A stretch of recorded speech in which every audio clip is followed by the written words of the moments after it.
Share ko lang sa inyo itong mga master, itong CPU battery discharge, yung alarm ng HMI namin mga master.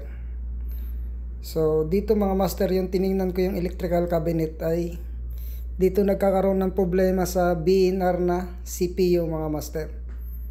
So may battery kasi ito siya na 3 volts.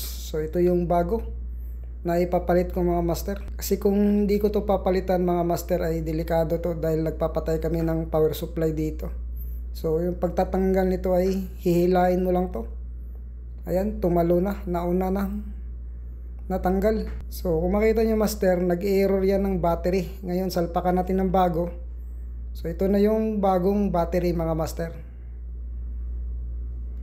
Kung makita nyo mga master, kusang nawawala yung battery na fault ng CPU ng BNR mga master.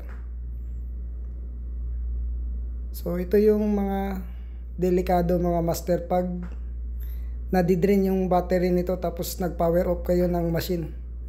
So sigurado burado yung program ng CPU nyo mga master. So yun lang ang problema nito mga master, yung battery lang ay lobat na discharge na yung battery niya.